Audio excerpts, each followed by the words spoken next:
Bismillahirrahmanirrahim. Kelihatan nggak?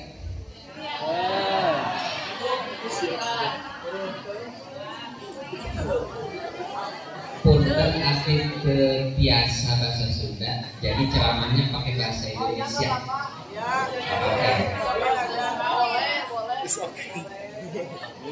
Bismillahirrahmanirrahim. Assalamualaikum warahmatullahi wabarakatuh.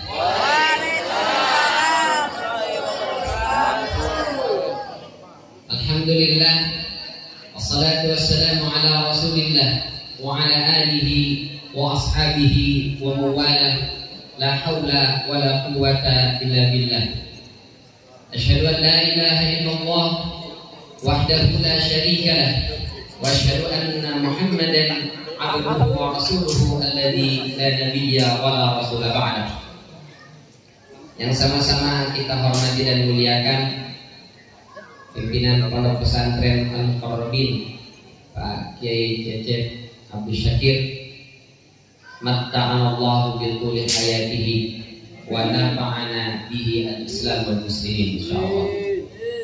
Juga yang sama-sama kita hormati dan muliakan Pak Lurah Cikondang serta jajarannya, juga Ketua MUI dari Kelurahan atau Desa Cikondang, serta Ketua RW, Ketua RT, tokoh masyarakat, sesepuh, baik yang dituakan ataupun yang memang sudah tua beneran. Karena ada, dia belum tua-tua banget tapi dituain, ada nggak? Dan ada yang tak perlu dituakan pun memang sudah ada. Dua-duanya mesti kita hormati. Karena kata Rasulullah, laisa minna man lam yarham saghirana wa lam ya'rif syarafa kabirina. Bukan termasuk golonganku, kata Rasulullah, yang tidak hormat kepada yang senior, tidak sayang sama yang junior. Maka adik-adik kami yang masih nyantri di sini ya, serta Bapak Ibu yang dirahmati oleh Allah Subhanahu wa taala, alhamdulillah bahagia sekali malam ini bisa hadir di sini melalui perjalanan yang masya Allah luar biasa, indah, menyenangkan, sekaligus menegangkan. Kemarin itu saya karena malam hari Jumat itu dari jam 7 pagi pulang sampai jam 11 malam, lalu Sabtu pagi itu ada kajian kuliah subuh, jadi saya bilang izin sama Ustaz Dadang, saya kemungkinan bawa kendaraan sendiri. Jadi habis kuliah subuh bawa kendaraan sendiri, bawa datang ke sini. Tapi beliau WA kalau bisa bareng aja Ustaz. Dan alhamdulillah saya memilih opsi ikut bareng. Kalau bawa kendaraan sendiri ngedrek-drek. La ilaha illallah, nggak bisa lewat itu, terjal sekali, masya Allah. Tapi Allah takdirkan saya bisa datang ke sini. Kenapa? Karena di sini ada calon-calon penghuni surga. Di sini ada orang-orang yang mulia, yang dengan orang-orang ini Allah akan jadikan Islam sebagai agama yang mulia di Cikondang ini, sehingga menurunkan keberkahan dari Allah Subhanahu wa taala. Amin ya rabbal. Ada sebuah hadis yang diriwayatkan oleh Imam Bukhari. Kata Rasul sallallahu alaihi wasallam, "Inna lillahi malaikatan yatufuna fil ard yaltamisuna ahla dzikr." Allah itu punya tentara khusus dari kalangan malaikat. Kalau kita mirip-mirip Satpol PP. Bapak Ibu tahu Satpol PP? Tahu. Apa kerjanya? Yatufuna fil ard yaltamisuna ahla dzikr. Itu tugas malaikat ini, keliling di atas muka bumi nyariin orang-orang yang pada ngarumpul. Lalu setelah itu lapor kepada Allah. Allah tanya, wa huwa a'lamu bima yas'al. Malaikat, itu orang-orang ngapain ngumpul di Pondok Pesantren Al-Muqarrabin? Bukannya masak ya? Jadi masak enggak ya? Ngapain itu mereka berkumpul? Apa jawab para malaikat? Yusabbihunaka wa yahmadunaka wa yumajjidunaka wa yatluna ayatika. Ya Allah, mereka berkumpul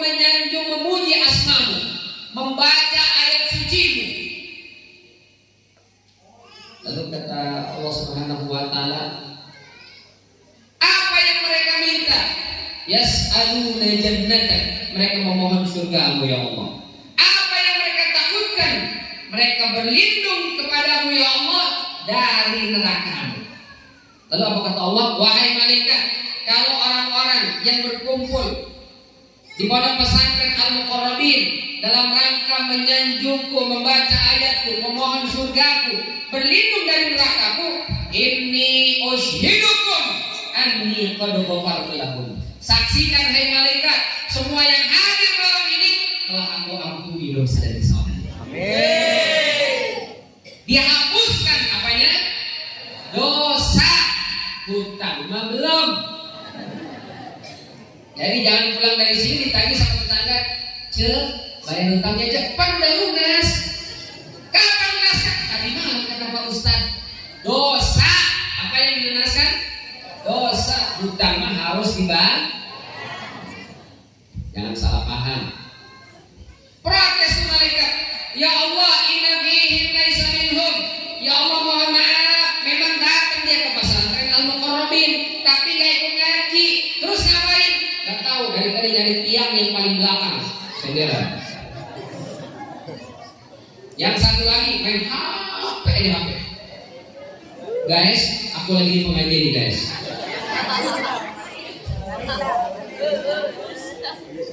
Siapa ustaznya? Dari Jakarta. Siapa namanya? Pokoknya dari Jakarta.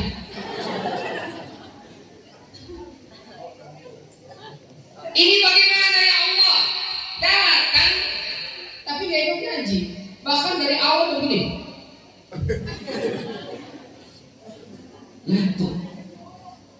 Ini bagaimana ya Allah? Dapat ampunan gak? Apa kata Allah?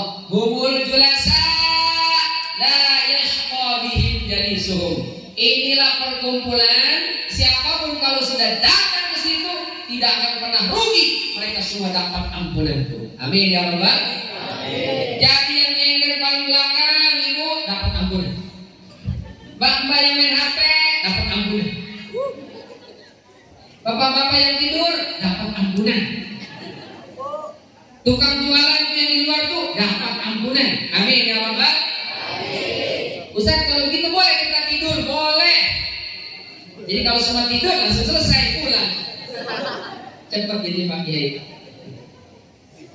Masya Allah, berkumpul di majelis.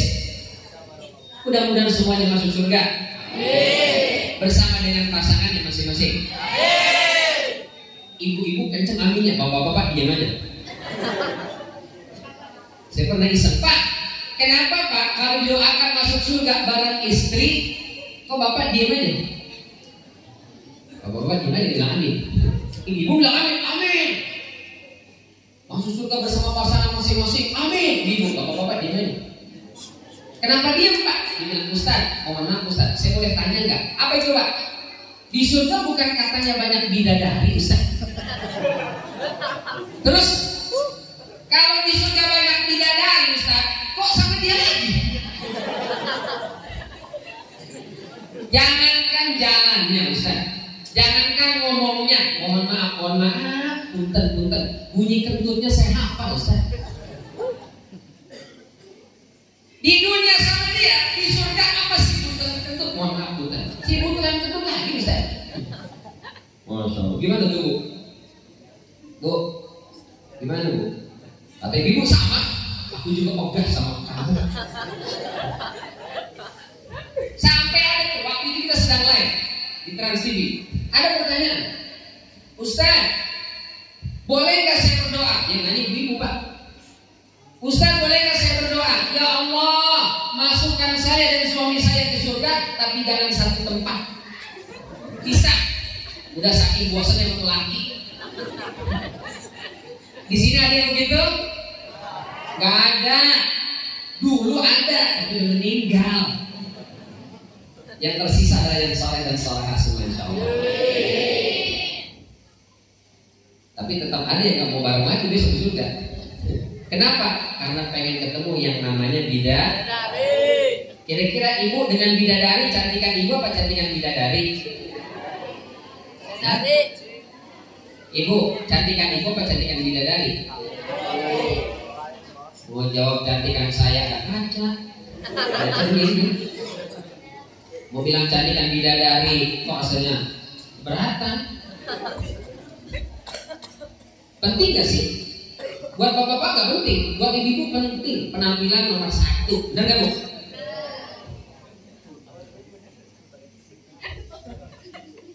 Kalau kalah saing, ibu-ibu tuh gak mau kalah saing. Termasuk sama bidah. Itu jangankan ke surga, ngaji aja ngaji nih.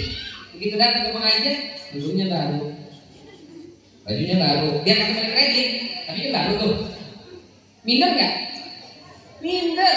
Apalagi masuk ke surga, masya Allah, itu bidadari cantik luar biasa. Ya Allah, mana surgaku? Kata Allah, silakan nih masuk di istanaku di surga untukmu. Begitu masuk, ya Allah cantik banget, siapa? Bidadari. Yang itu, bidadari yang itu. Kok saya bentuk dumrot begini, ya Allah. Minder. Akhirnya malu sendiri keluar dari surga pelan-pelan. Masya Allah. Kira-kira nikmat gak di surga itu gitu Bu? Masuk surga kasih kempet aja di pojokan. Kenapa? Malu, saya malu, gak cantik, jelek sama jelek. Indah gak surga? Gak indah. Maka Ummu Salamah radhiyallahu anha Allah datang kepada Baginda sallallahu alaihi wasallam, ya Rasul, nahnu nisaul muslimina afdal ambil hurul ain. Besok di surga cantikan kami apa bidadari? Siapa yang nanya? Ummu Salamah. Kenapa penting? Kalau besok kami masuk surga lebih cantik bidadari, maka surga menjadi kurang kenikmatannya. Kenapa? Ada saingan gue. Tuh. Apa jawab Rasulullah? Bal antunna nisa'ul muslimina afdal minal huril ain. Kata Rasul nih, kalian wanita-wanita muslimah yang taat kepada Allah, yang berbakti kepada suami, yang hormat dan tunduk patuh kepada orang tua, besok di surga jauh lebih cantik dibandingkan bidadari. Amin ya Rabbal. Amin. Apa bisa Ustaz? Ini bisa lebih cantik dari bidadari? Bisa. Buat Allah tak ada yang sulit, buat Allah tak ada yang susah. Kita ini bisa dibikin cantik lebih bidadari oleh Allah Subhanahu wa Ta'ala. Bapak Ibu, kita ini sebelum masuk televisi itu dibedakin dulu. Ustaz, mohon maaf sebentar Ustaz. Plak, ini dikasih bedak. Dihias pelan-pelan. Saya tanya, kenapa sih itu sih? Supaya pas kesorot kamera Ustaz, mukanya ada cakapan dikit. Oh gitu. Masuk kamera ada, kita dipermak. Diapain ya? Didempul.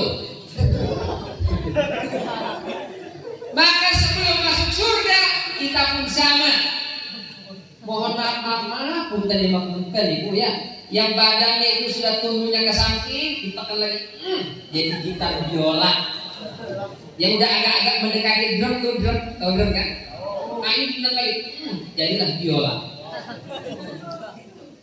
Yang tingginya semampai, semeter buta sampai ditarik ke depan.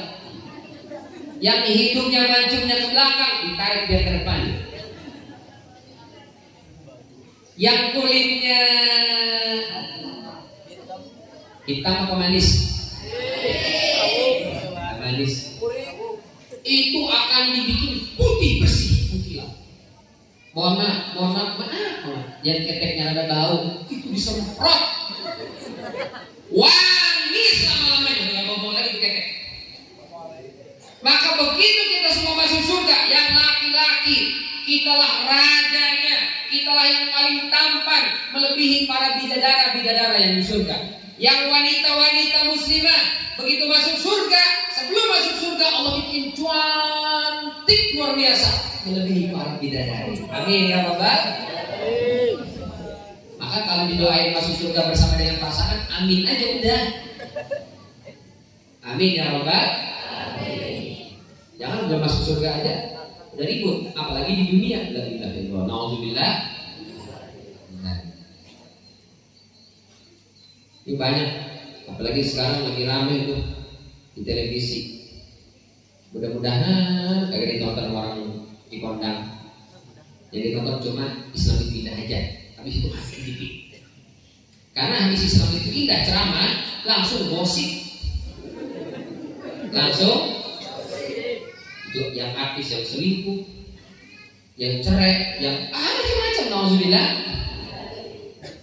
Mudah-mudahan semuanya rukun, akur, sakinah, mawaddah, warahmah, wa Alisha, Fatimah, siapa lagi?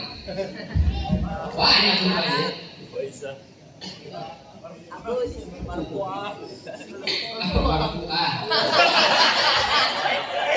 Ada yang namanya Marfu'ah. Semoga Allah tinggikan derajat di sini. Marfu'ah itu artinya dari kata rafa'ah, tinggi, ditinggikan derajat. Kenapa keluarga ini penting? Kalau rumah tangga harmonis, anak-anak akan damai, tentram, kebahagiaan itu akan datang. Kalau kebahagiaan itu akan datang, rizki Allah akan bukakan, rizki Allah akan lancarkan, rizki akan Allah tambahkan keberkahan. Kalau rumah tangganya harmonis. Tapi kalau rumah tangganya berantakan, nauzubillah dzalik, rizki pun menjadi seret, rizki pun menjadi sulit dan susah. Maka kita jadikan rumah tangga kita rumah tangga yang harmonis. Bagaimana caranya Ustaz? Rumus kebahagiaan rumah tangga cuma 3. Ada berapa kuncinya? 3. Ada berapa Pak? Ada berapa Bu? 3. Yang pertama kunci rumah, yang kedua kunci mobil, yang ketiga kunci ATM password. Bahagia gak tuh? Belum tentu. Banyak tuh artis yang duitnya banyak, rumahnya tinggi megah, mobilnya berderet, hancur berantakan rumah tangganya. Terus kuncinya apa dong Ustaz? 3. 1. Namanya ta'aruf, saling kenal. Yang kedua namanya tafahum, saling memahami. Yang ketiga namanya ta'awun, saling tolong menolong. 3 ini. Apa itu ta'aruf? Ta'aruf bukan hanya sekedar kenal, kamu siapa namanya, tinggalnya di mana, kerjanya berapa gajinya, motornya apa. Bukan hanya itu, tapi kita harus mengenal karakter pasangan kita. Tadi disampaikan oleh pembawa acara bahwa laki-laki dan perempuan sama apa beda? Sama apa beda? Beda. Apanya beda? Cara ngomongnya, fisiknya. Meskipun sekarang kalau nauzubillah di sini di Jakarta itu ada yang fisiknya cowok, gaya ngomongnya laki-laki. Juga benar itu.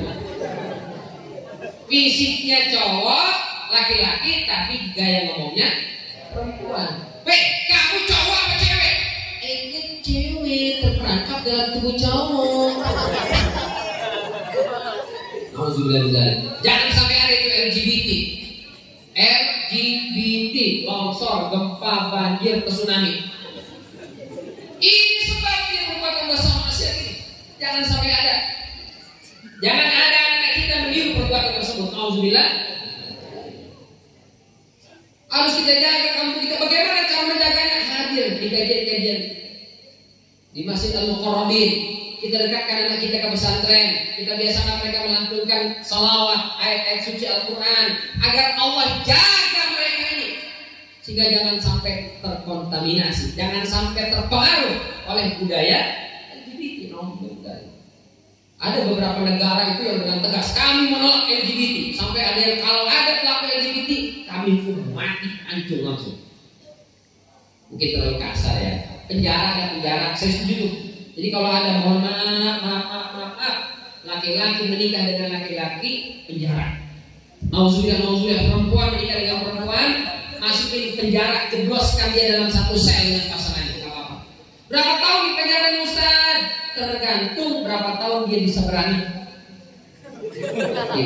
Cowok sama cowok nikah, masukin satu sel. Berapa tahun dia bebas? Lu bisa beranak bebas. Nggak bisa beranak, nelar, minimal nelar bebas. Nggak bisa, kita tidak. Kalau itu penyakit sosial. Alhamdulillah.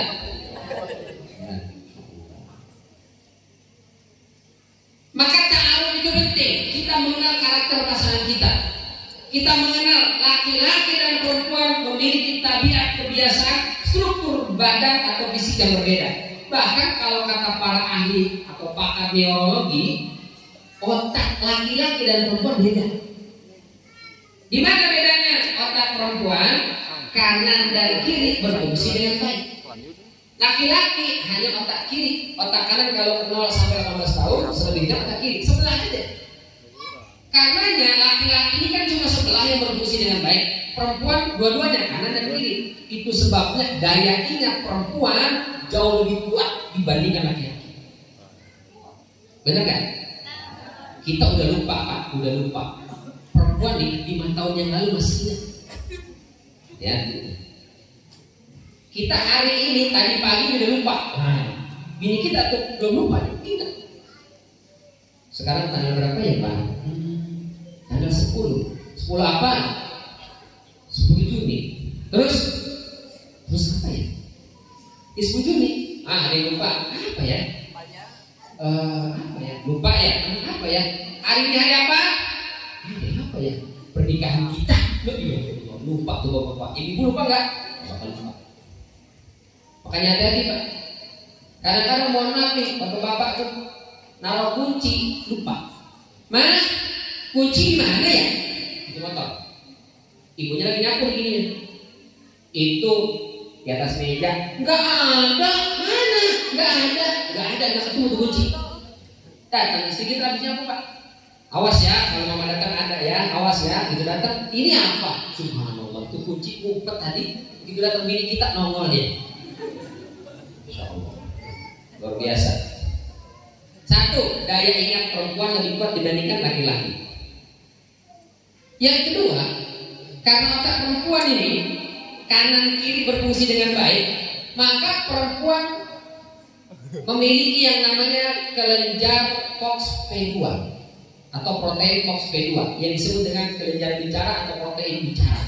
Maka kemampuan bicara perempuan 3 kali lipat dibandingkan bicaranya laki-laki. Itu karenanya, Pak, begini Pak, tidak ada perempuan cerewet, nggak ada. Yang ada ngomongnya banyak. Kenapa? Karena perempuan itu diciptakan oleh Allah dalam sehari semalam dia bisa mengeluarkan 20.000 kosakata. Wow. Banyak apa dikit, Pak? 20.000. Laki-laki 7.000. Jadi kalau kita ngomong satu kata, Pak, bini kita nyerocos 5 kata, nah itu masih normal. 20.000 kosakata. Jadi nggak ada perempuan cerewet, yang ada ngomongnya banyak. Kenapa perempuan ngomongnya banyak?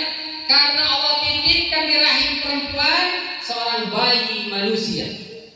Bayi manusia tidak seperti bayi kambing. Kambing tuh kambing kan? Begitu brojol dia langsung bisa jalan. Abis itu dia langsung bisa mengembek, bisa kambing tuh. Bapak Ibu pernah lihat nggak? Itu kambing ngapain ngumpul? Oh lagi belajar jalan tuh kambing. Nggak ada. Otomatis begitu lahir dia bisa jalan. Manusia bisa begitu nggak? Kecuali 3 saja. Siapa itu? Nabi Isa alaihissalam. Bayi belum bisa ngomong, tapi belum bisa jalan. Siapa lagi? Bayi dalam kisah Nabi Yusuf alaihissalam. Ditoel langsung bisa ngomong. Yang ketiga adalah bayi siapa? Zurai, kasus dari Zurai. 3 itu. Selebihnya nggak bisa. Atau Bapak Ibu ada yang baru lahir langsung bisa ngomong? Saya langsung ceramah Ustaz. Baru lahir, Assalamualaikum warahmatullahi wabarakatuh. Bapak Ibu hadirin rahmatullahi wabarakatuh. Ada bayi begitu? Kabur Bapak Ibunya. Maka bayi manusia ini harus diajak ngomong, diajak bicara. Kalau tidak diajak bicara, anak ini akan telat bicara, telat ngomong. Istilahnya speech delay. 2 tahun, 3 tahun, anak belum bisa ngomong. Kenapa dia nggak bisa ngomong? Ibunya jarang ngajakin ngomong. Kenapa ibunya jarang ngomong? Kebanyakan nonton Korea. Kalau Jakarta, di sini enggak.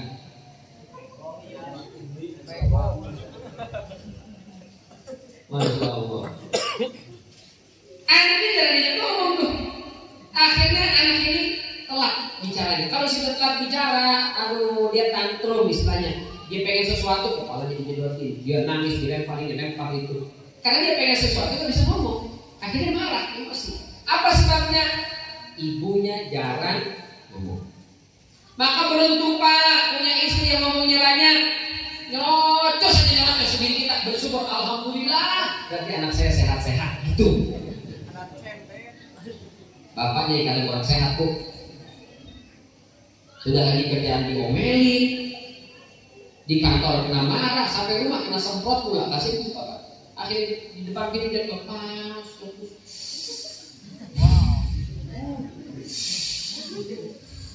Udah kalau begitu Bu, biarin aja, gak usah diajak ngomong. Dari itu kebahagiaan dia. Setuju Pak?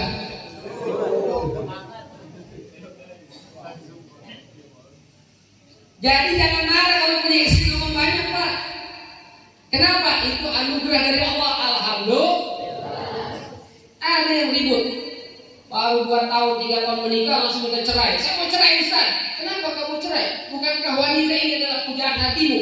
Bukankah dia yang selalu kau impi-impikan? Bukankah dia adalah pelipur lara dan kebahagiaanmu? Iya Ustaz, dulu. Loh, kenapa? Sebelum saya nikah Ustaz dia pendiam Ustaz, pemalu Ustaz. Tapi begitu saya nikah Ustaz, terus kayak petasan jeplik. Apa kalau saya pusing sih Ustaz? Saya bilang, Mas sini, sini, punten. Ada Ustaz? Kalau sampean mau menikahi yang gak banyak ngomong, jangan nikahi perempuan.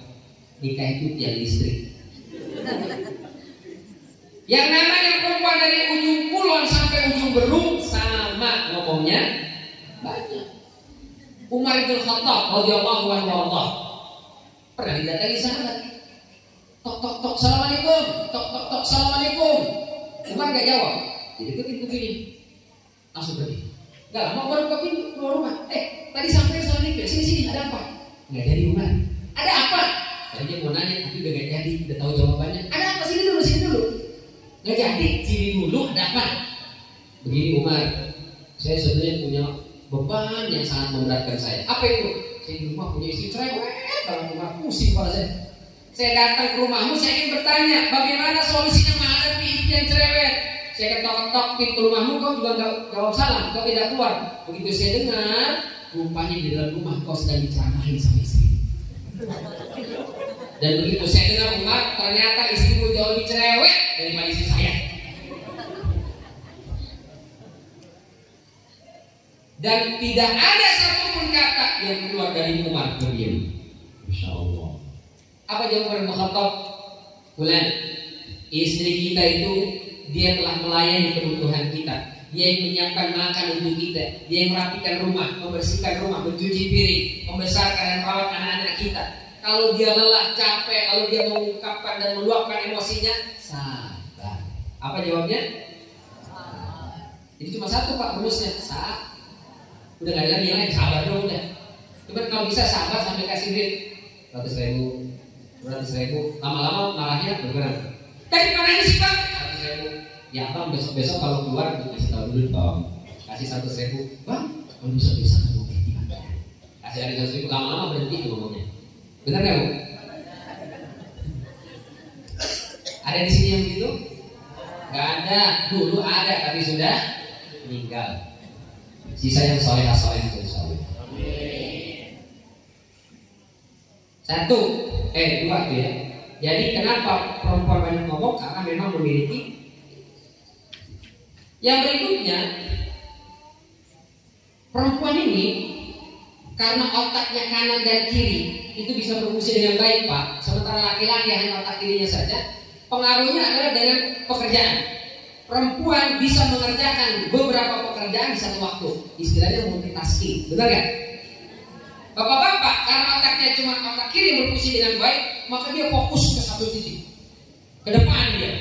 Jadi kalau bapak-bapak sudah ngerjain satu pekerjaan, gak bisa diganggu-gugat Bu. Biarin sampai kelar dulu. Jangan bapak-bapak lagi nyuci motor disuruh nyuapin anak.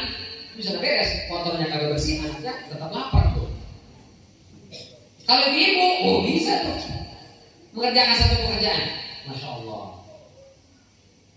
Misalnya bapak-bapak suruh masak air.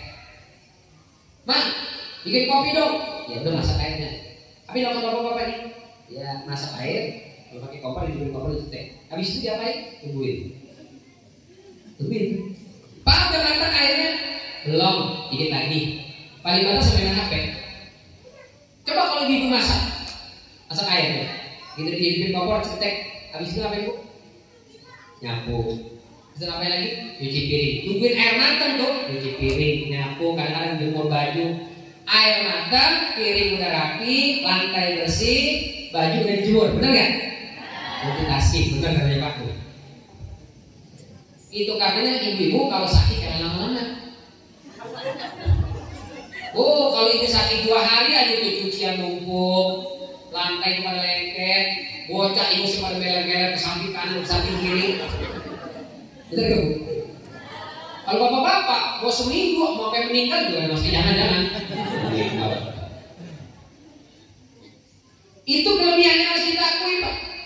Dan ibu jangan marah. Kenapa sih laki-laki nggak perhatian? Istilahnya nggak peka, nggak apa? Dasar laki-laki nggak peka. Emang nggak peka, laki-laki emang nggak peka. Makanya saya mau bilang, amin kagak boleh nikah sama laki-laki. Nggak peka. Yang peka adalah ibu-ibu, bapak-bapak nggak peka. Kenapa? Karena dia hanya fokus pada satu tujuan. Coba lihat, ini kalau acara begini nih, lebaran misalnya, foto suami istri keluarga. Itu kalau punya yang muda-muda biasanya punya akun sosmed, sosial media, Facebook, Instagram. Itu yang upload bininya apa lakinya? Bininya, bapak-bapak upload nggak? Bapak nggak peduli, itu tetap aja main HP. Tapi kali dia upload foto dia sama bininya. Giliran perempuan, foto dia sama suaminya dia upload di Facebook, dia upload di Instagram, senang luar biasa, benar nggak? Kalau ada bapak-bapak ngupload di Instastory-nya atau ngupload di media sosial foto dia sama bininya, 2 kemungkinan. Yang pertama, habis domelin sama bininya, maka akhirnya upload. Yang kedua, HP-nya dibajak sama bininya. Ini tetap bininya juga dia upload.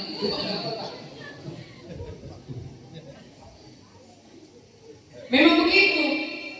Perempuan yang multitasking, nyuapin anak kita beda Pak, nyuapin anak. Kalau bapak-bapak nyuapin anak nih, bager, gitu doang, bager selesai.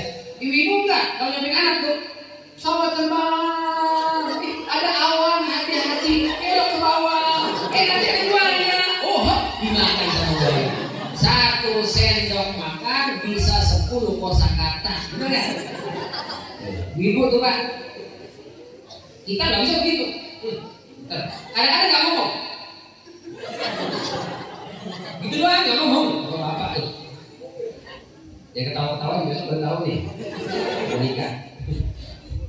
Maka jangan sampai ribut gara-gara hal sepele, gara-gara hal yang remeh-temeh. Kadang-kadang masalah handuk.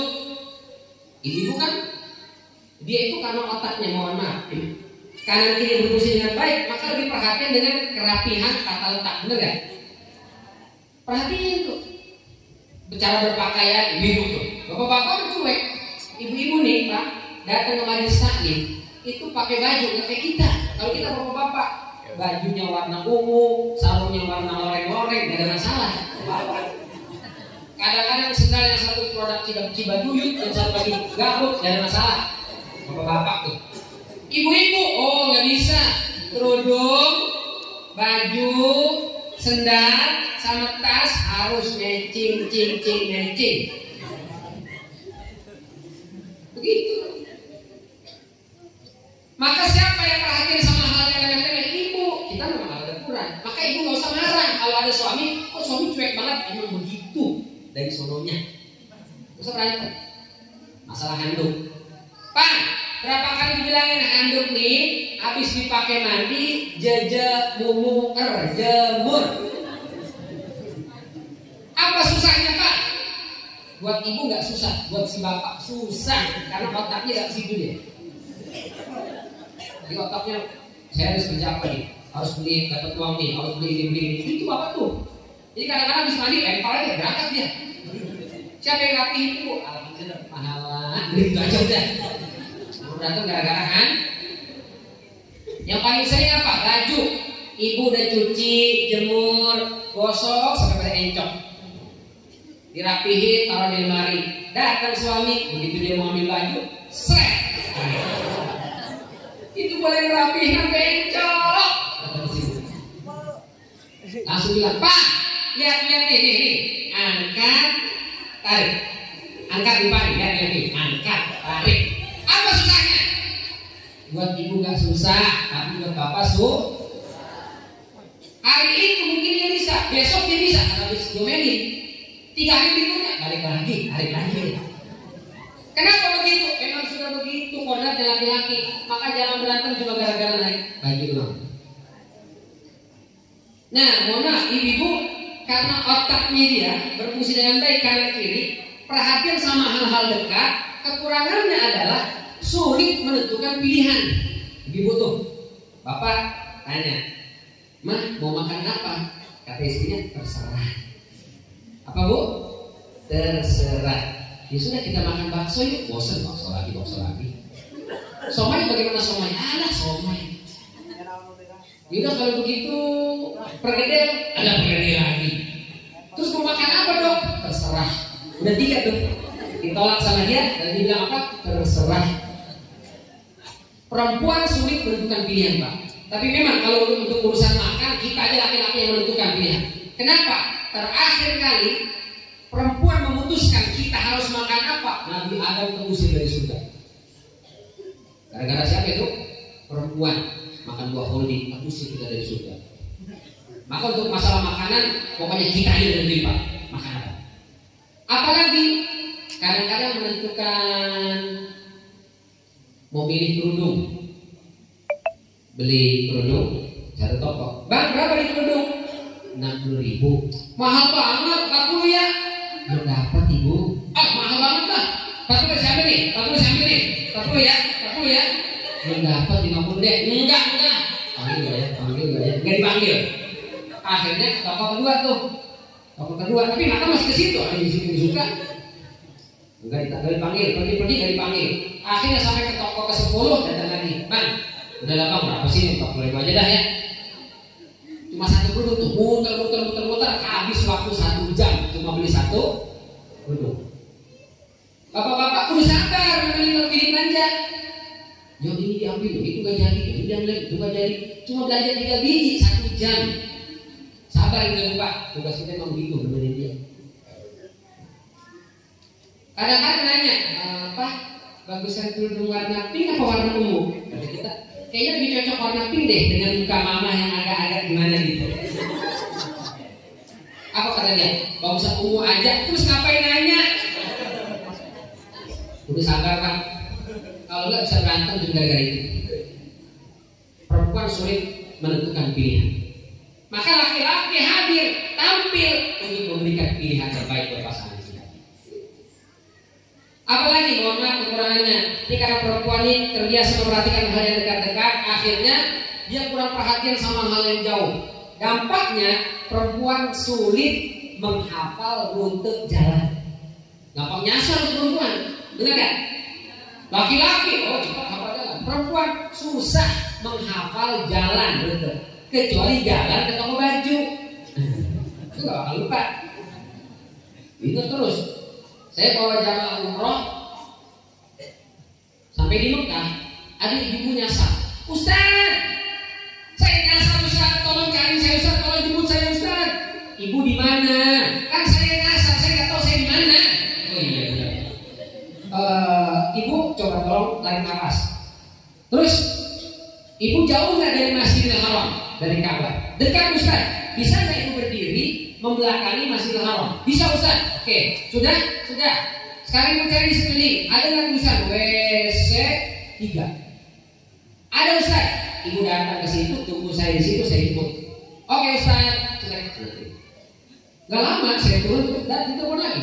Halo Ustaz, ada apa bu? Kok di WC 3 banyak orang pada ngapain ya? Sama nyasar kayak ibu. Terus gimana dong Ustaz? Di situ ada tiang listrik. Ibu peluk tiang listrik, tungguin saya. Bisa aja Ustaz, udah tunggu di situ, saya turun. Turunlah saya di hotel. Ketemu lagi WC 3. Ya Allah Ustaz, alhamdulillah Ustaz, saya sudah panik Ustaz, saya sudah sedih Ustaz, saya bingung nggak tahu di mana hotel kita. Hotel kita di mana sih memangnya Ustaz? Saya bilang ibu, hotel kita ini. Hah? Ini dekat Ustaz? Emang dekat. Ini Ustaz, iya ini. Kok perasaan tadi nggak ada? Emang baru aja ada bu, harus dipindahin. Saya Ustaz, ayo kita ke hotel. Jalan ke hotel. Begitu di lift saya tanya, ibu sudah makan? Belum, Ustaz lapar nih. Ya sudah, kita kurang makan dulu. Kurang makan. Tahu dong, ibu-ibu kalau nyasar habis dari mana? Belanja. Buat tentengan pasti. Ditaruh di kursi itu. Dia bilang nasi. Datang kawannya, Jok, apaan ini? Gamis, duduk. Ini bahannya adem, enak banget. Berapa nih harganya? 80 real. Masa? Kemarin tuh saya nawar dikasih harga 150 real. Saya tawar 100 real dikasih sama abangnya. Di mana dibelinya? Tapi yang tadi nyasar nih, habis makan saya antar. Yang tadi nyasar tuh, habis makan saya antar. Selesai makan Pak, Bu. Itu dia turun, dia belum balik ke kamar nih, turun dari lift tadi itu turun, ada namanya Zamzam Tower di depan Ka'bah itu. Di bawahnya itu banyak toko-toko, ada gang-gang itu, masuk bawah gang sini, belok lagi ke sini, belok lagi ke situ, belok lagi ke sana, ketemu itu toko nyempil di bawah.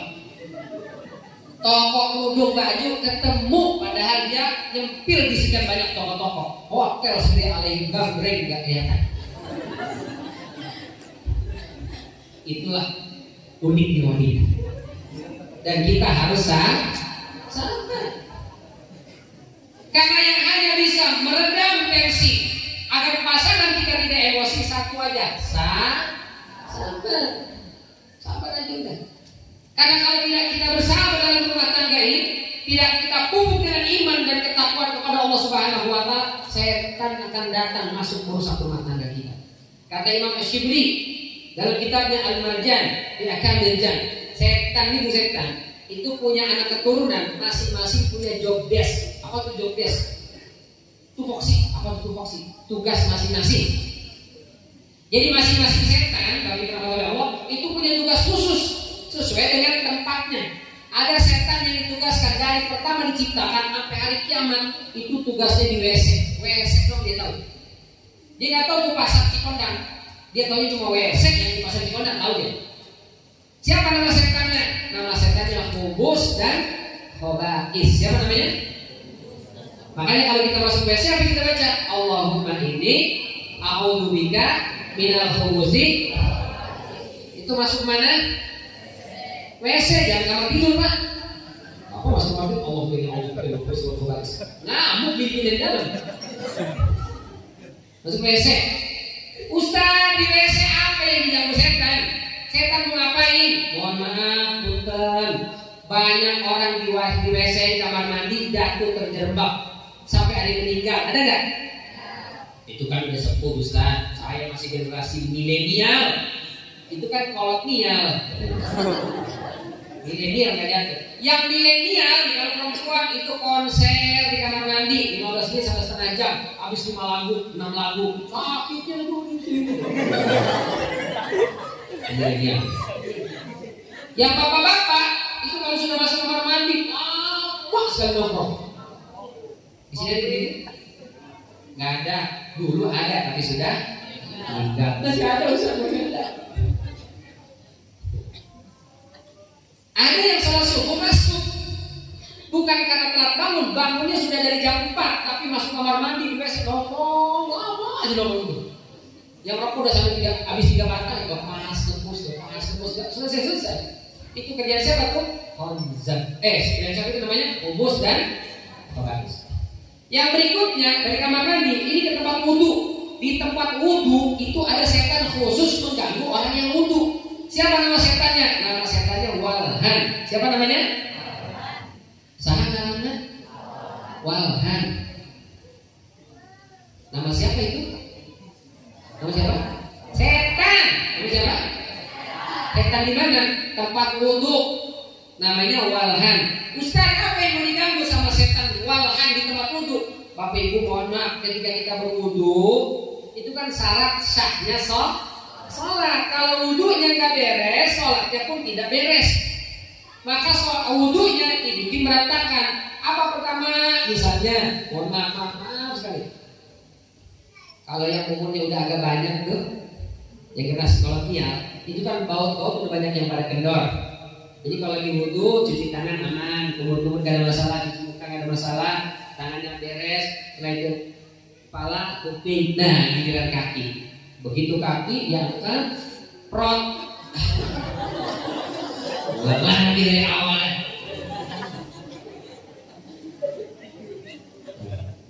Akhirnya, karena kalau ngangkat kaki langsung ngampos, bagaimana wudhunya? Dia ambil gayung tuh, mohon maaf, ambil gayung, tuh, di wudhu. Yang bapak-bapak anak muda enggak, kalau pakai keran dibuka,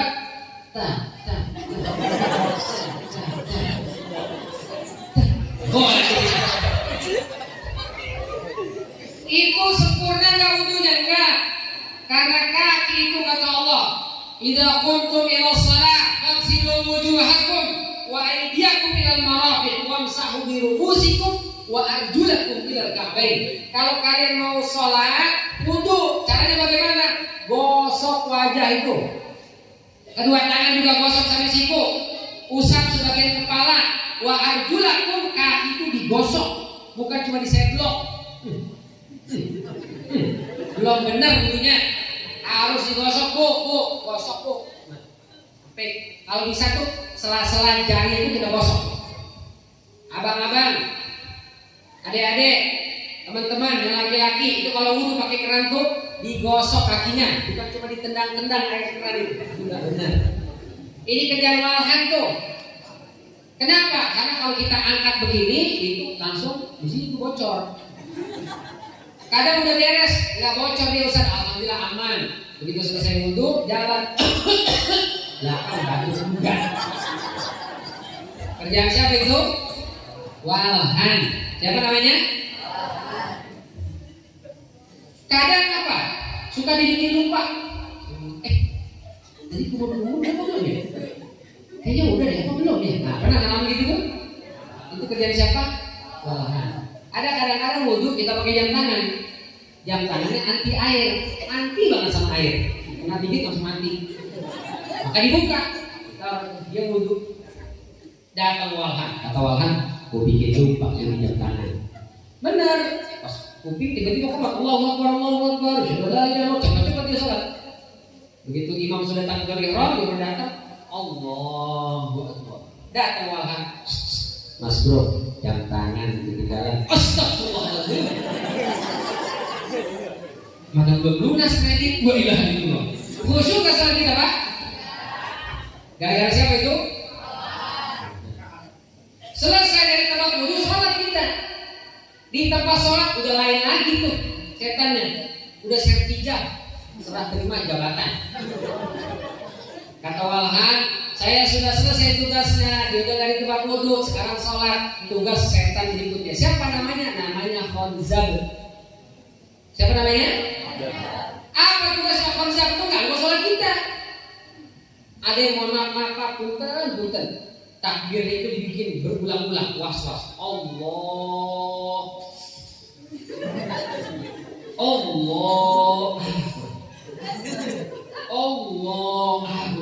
Sampai imam walakot.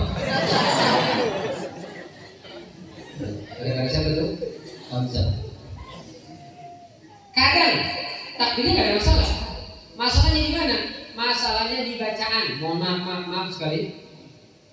Kalau sholat zuhur, sholat asar, itu kita mulut itu diam atau membaca? Membaca pak, bu. Meskipun kita sholat diam, zuhur asar, mulut itu tetap baca. Jadi bukan Allahu Akbar. Bukan, mulut ini bergerak. Mulutnya gerak. Ada sebagian orang itu geraknya kebanyakan.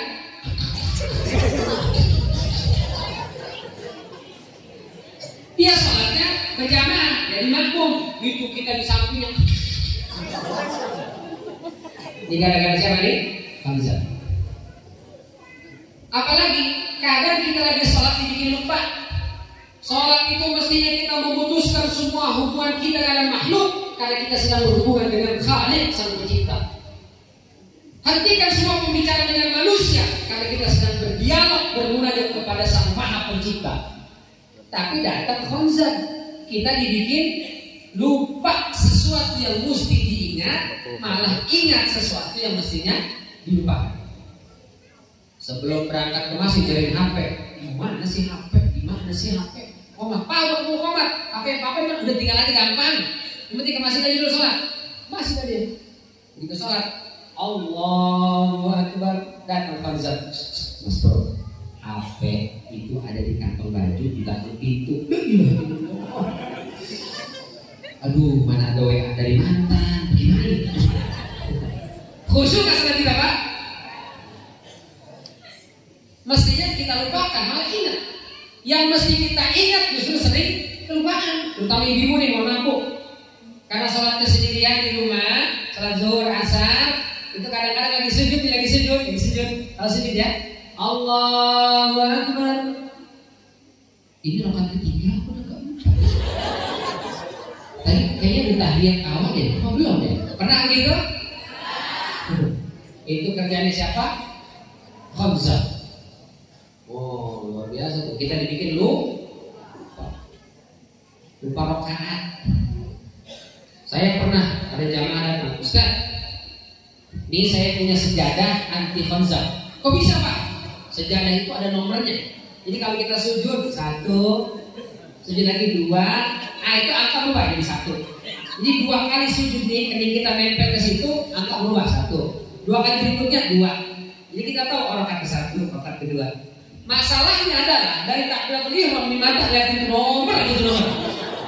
Akhirnya khamsah pindah ke nomor itu. Khamsah luar biasa. Kadang kita rakaat gak ada masalah, bacaan surat yang bermasalah. Yang dibaca gak banyak-banyak, al-kafirun.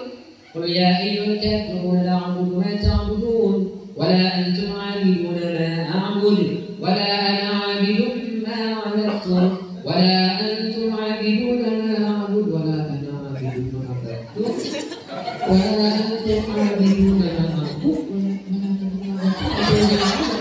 Gak kelar-kelar, yang dibaca cuma al-kafirun.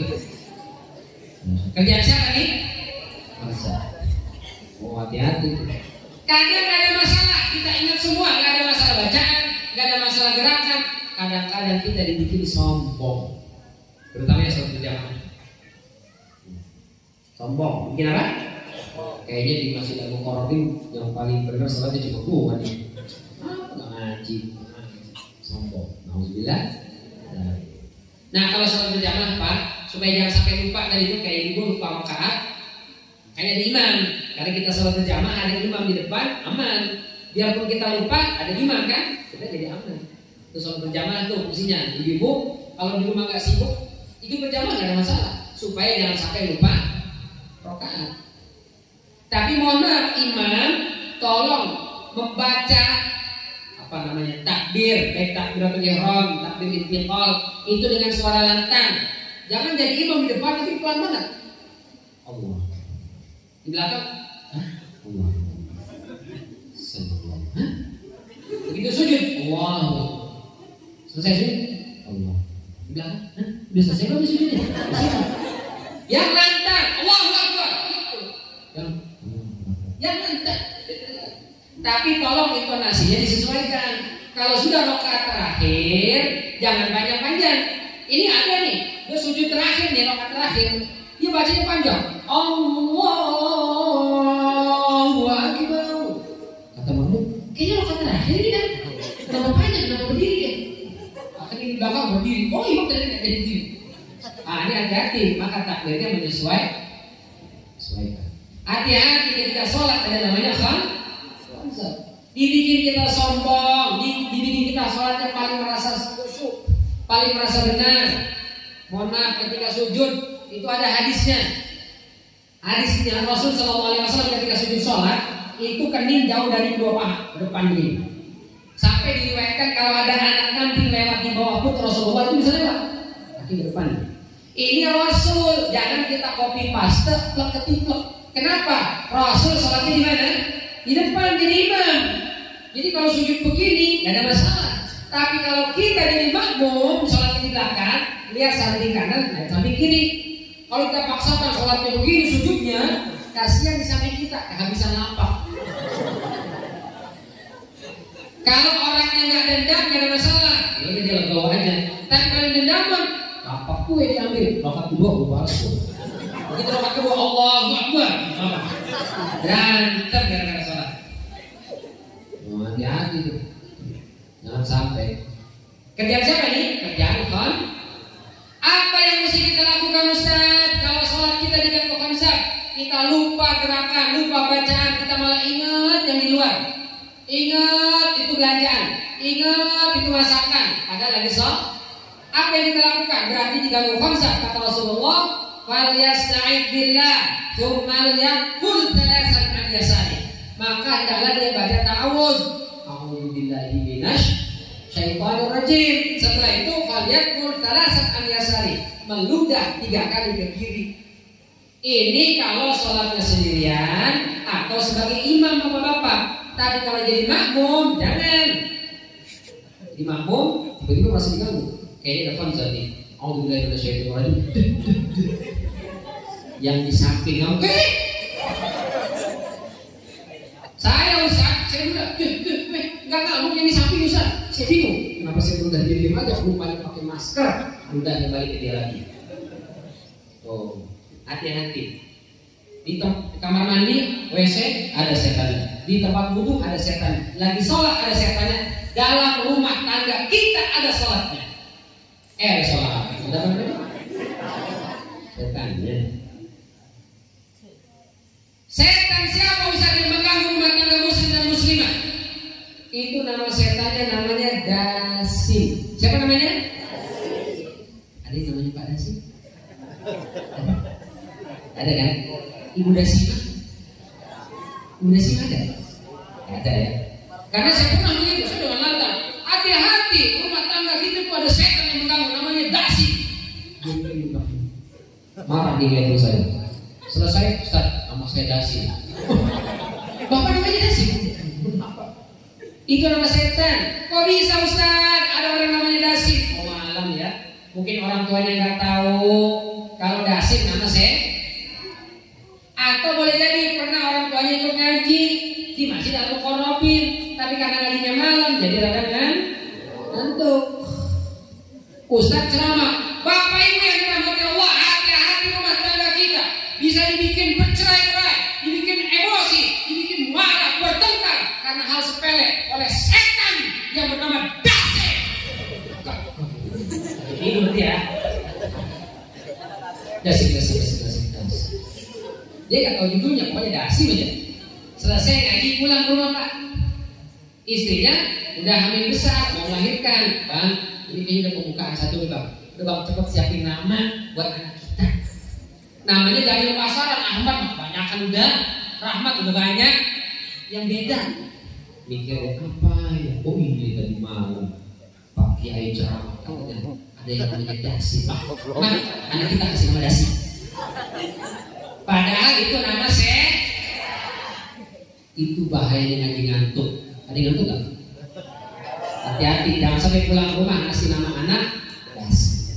Itu nama tugasnya membuat rumah tangga bercerai-berai, membuat kita bertengkar, meributkan hal-hal yang sepele. Maka hati-hati. Ustaz, gimana caranya supaya tidak diganggu sama Dasim?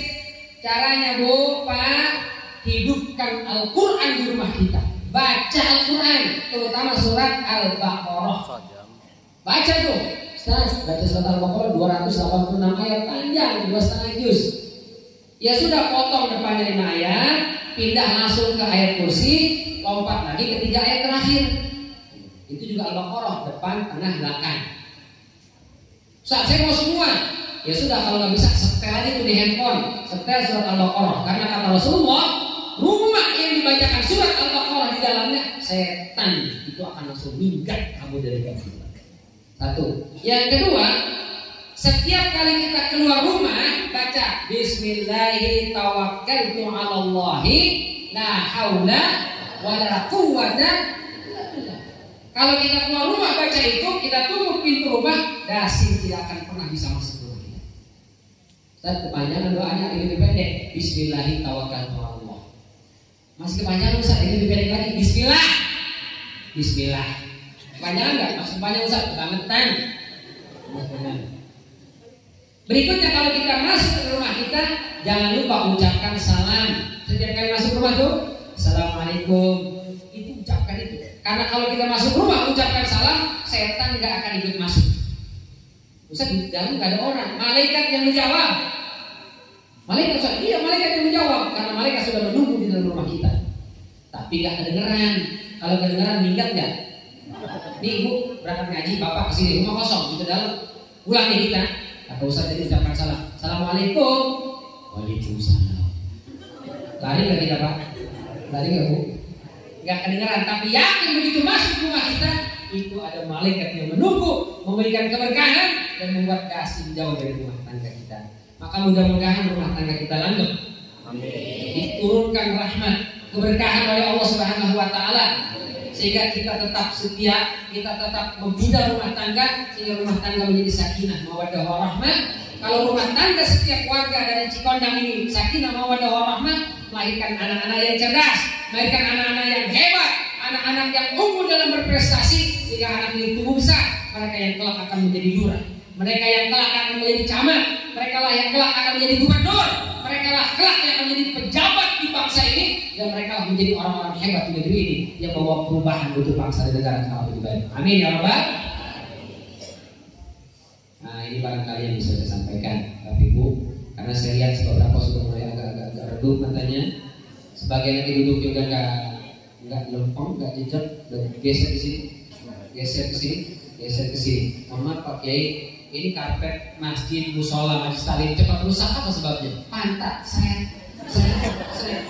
Gara-gara apa? Gara-gara Ustaz Kiai ngomongnya kelamaan. Jadi sebelum di karpet pada rusak, saya tutup sampai di sini. Mohon maaf apabila ada kata-kata yang salah dan khilaf. Yang benar datangnya dari Allah, yang salah keliru datangnya dari al-fakir, yang banyak dosa, banyak kesalahan ini. Terima kasih. Wabillahi taufiq wal hidayah. Wassalamualaikum warahmatullahi wabarakatuh.